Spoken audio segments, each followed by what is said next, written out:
It's our day 4 here in Taiwan.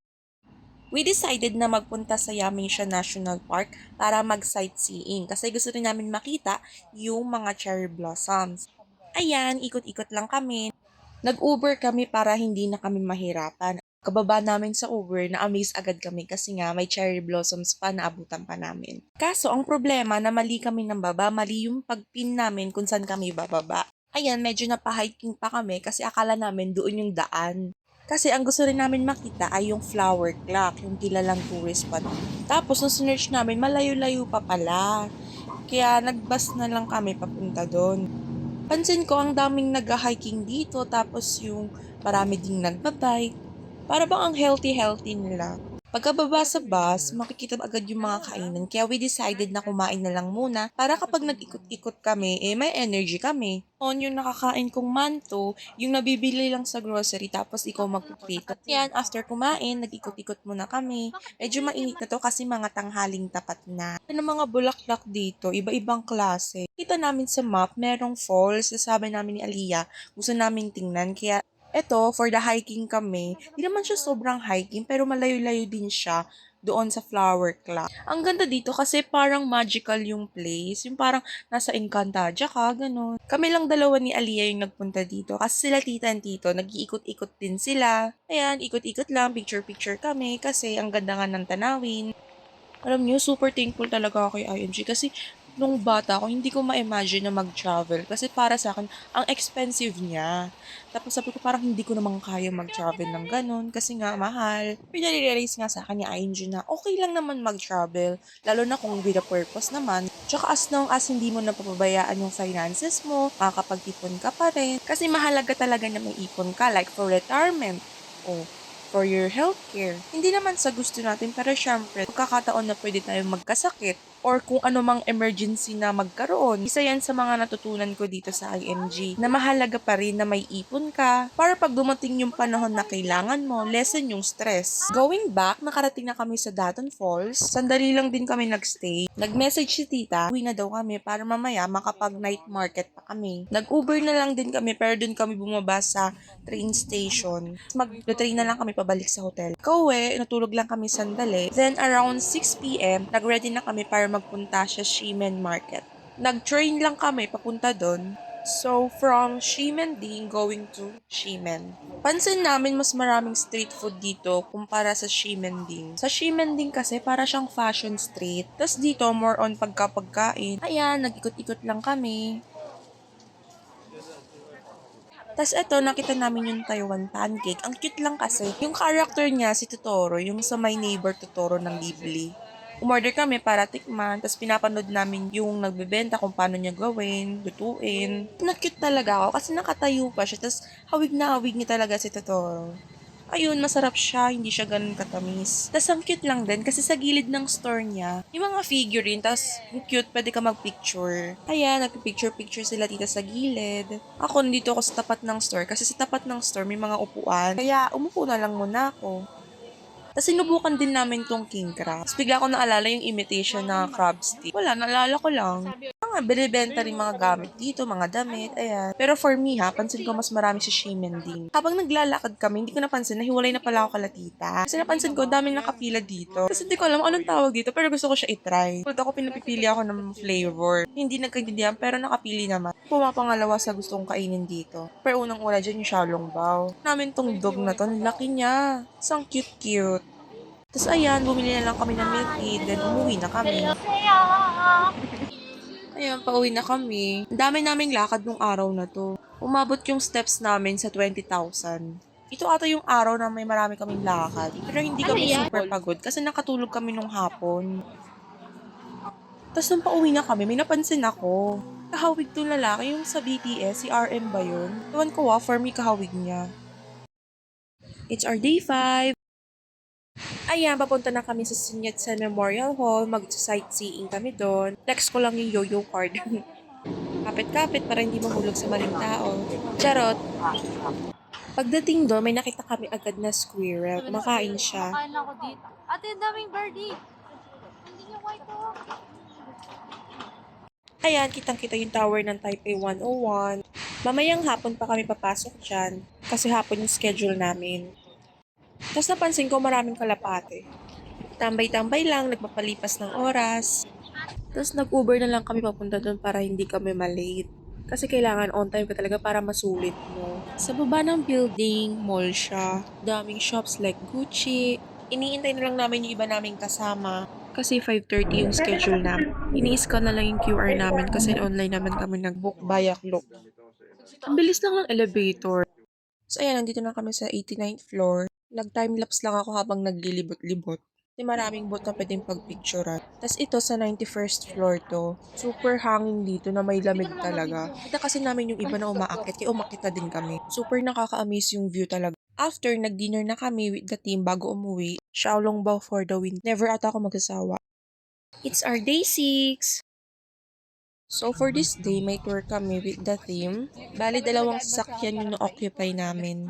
Ayan, tamang aura lang. At medyo traffic lang sa city ngayon. Pero pagkalagpas, wala naman na. Yung unang stop namin ngayon sa Yelyu. Na-videohan yung mga rocks. Kasi naka-FB live ako nun. Na-curious kami ni Aliyah kasi parang may nag-hiking. So sinubukan naming akyatin. Kaya lang kalagitnaan, nako sobrang init. Nag-message din si tita, baba na daw kami kasi alis na. Papunta kami ngayon sa Jufen Old Street. Yan yung next stop namin. Malayo rin yung pinarkingan namin kaya naglakad na lang kami papunta sa market.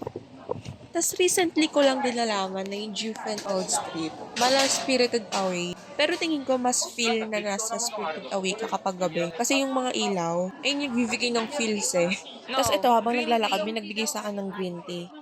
Mabilisang lunch na lang din kami para makapag-ikot-ikot pa. Kasi around 12:30, alis na rin kami. Papunta sa next na pupuntahan. Pag nag-iikot-ikot, nakita namin yung iba naming kasama. Kumakain na din. Ngayon, nag-ikot-ikot kami kasi naghahanap kami ng yoyo. Si mama kasi nagpapahanap ng yoyo sa akin. Gusto niya galing Taiwan pa. Meron naman sa Pilipinas noon. Pero sige, hanapin na lang din natin. Ikot-ikot lang kami, nagtitingin-tingin sa mga shops kasi baka meron nga. Ang cute nito kasi keychain siya pero umiilaw. At ayun nga, may nakita kami yoyo. Pero nakakaloka yung presyo. Nasa 500 pesos din kapag sa peso. Hindi ko na binili. Pilipinas na lang bumili ng yoyo. Tapos ayun, nag-ikot-ikot na lang ulit kami. Kakaiba rin yung street foods nila dito.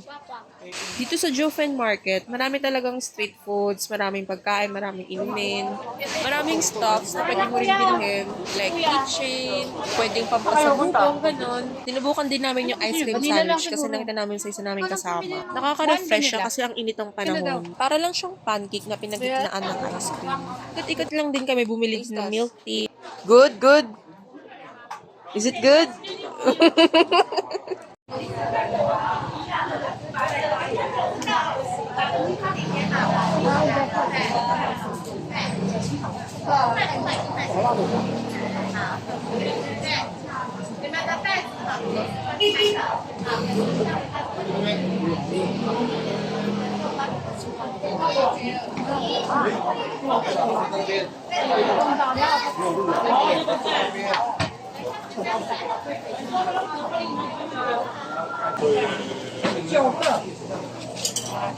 Tapos ito, nung tea shop siya, tapos nakikita namin kung paano gawin yung tapioca balls. Super nakakaaliw. Kilala tong milk tea shop na to kasi kahit sa Pilipinas meron. Tapos maya-maya lumabas na rin kami para tingnan din yung mga binibenta sa labas. Ito rin yung way pabalik sa parking lot. Para hindi na kami gano'ng nagmamadali kapag tinawagan na kami. 哎，很香哦，小小明仔喽，要买要快哦，剩下没有多少哦。 Ang satisfying ng pagkakahiwa ng pusit.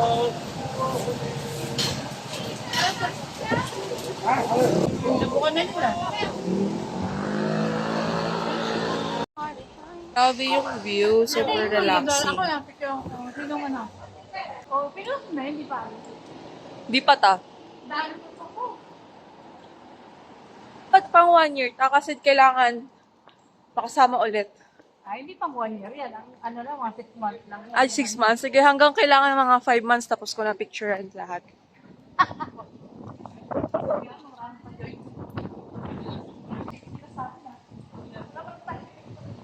Sa So ayun, nakaalis na kami. Tapos may nadaanan kaming Golden Waterfalls. Syempre, picture-picture muna. Next stop kasi namin ay sa Chifen Falls. Then after, magpapalipad kami ng lanterns. Akala ko dumi siya pero pinaliwanag ni Kuya Driver. Gawa ng minerals galing sa bundok. Hindi nag-ahala, no? Pero hindi naman siya polluted. Hindi gawa ng minerals na galing siya. After mag-parking, naglakad na kami papunta sa Chifen Waterfalls. Before makarating doon, dadaan muna tayo sa bridge.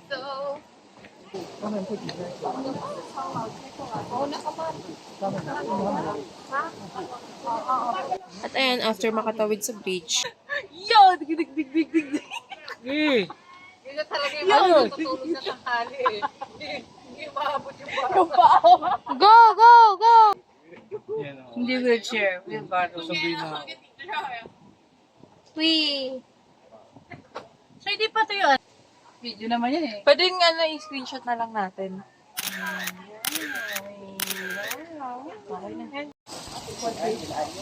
Ay, pwede tayo na. Tapos grabe, ang ganda ng falls na to. Mala magical talaga. Video yan eh. Tapos grabe, parang biglang bumalik yung fear of heights ko. Medyo natatakot ako sa pag-akyat kasi nalulula ako. Buti na lang grabe yung pag-motivate nila.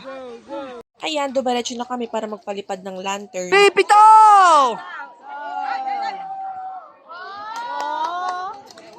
Ay, shades ma'am, fake! Ang ganda ng pagkakalipad ng gawa namin. After nun, umuwi na kami. Kauwi sa hotel, nagpaalam kami na magpunta kami ni Aliyah sa Ximending Market para mag-ikot-ikot.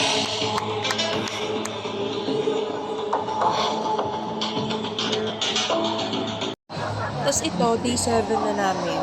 Hapon bumalik ulit kami ni Aliyah sa Ximending while sila tita nasa meeting. Aga sila umalis. Then, pagka-uwi nila, may dala silang pasalubong sa amin. Thank you po! Mention. Papay sa gilid dyan? Di ba kami? And this is our day 8. For sure, marami na naman kaming matututunan. Grabe, iba talaga yung feel kapag nasa tamang community ka. Niniwala talaga ako na malaki ang influence ng isang community or group sa'yo. Imagine, nasa grupo ka ng mga nagtuturo kung paano ang tamang pag-iipon. Mapapaipon ka talaga eh. Siyempre, kung ikaw, nasa grupo ka ng spenders, mapapaspend ka talaga. Kapapagkain o gala, pipilitan ka talaga gumastos kung gusto mo sila kasama. Kaya for me, it's really nice to be part of this community of savers and investors. So for our lunch, umorder lang kami sa Foodpanda. Ang dami ko natutunan ngayong convention, pero ang pinakatumatak talaga sa akin, yung sinabi ni Mr. Rex Mendoza, your responsibility is to make a difference in the country. Kasi kung isipin, di ba, it feels nice kung isa ka sa mga taong nakakatulong para sa betterment ng bansa mo. After the event, bumalik agad kami sa hotel para kunin yung mga gamit. Paalam kami ni Aliyah na pupunta kami sa 7-Eleven. Malapit lang din sa hotel. Yung theme ng 7-Eleven ay Sanrio. Hapon lang namin nalaman na may ganito palang 7-Eleven dito. Kita lang namin nung pauwi na kami galing tour. Then, umuwi na kami kasi kailangan na namin pumunta sa airport. 1 PM kasi yung flight namin pauwi. Siyempre, kailangan namin ng mas maaga pa kasi kailangan namin mag-check-in. And para ma-check kung magkakaproblema ba with the luggage. Pagkarating sa airport, inintay namin mag-open yung check-in. Then, okay naman na. Sa boarding gate na kami. Iniintay na lang namin yung flight.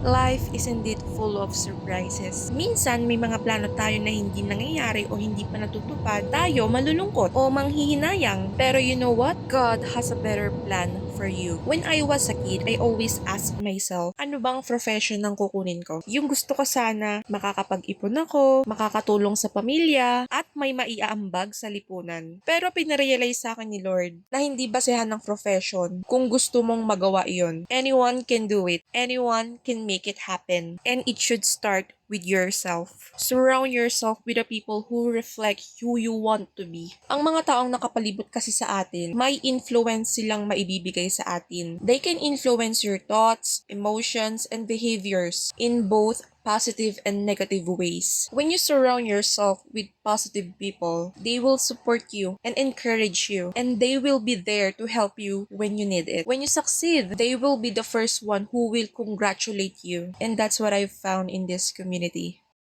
Thank you so much for watching, and don't forget to like and subscribe. See you again, kaibigan!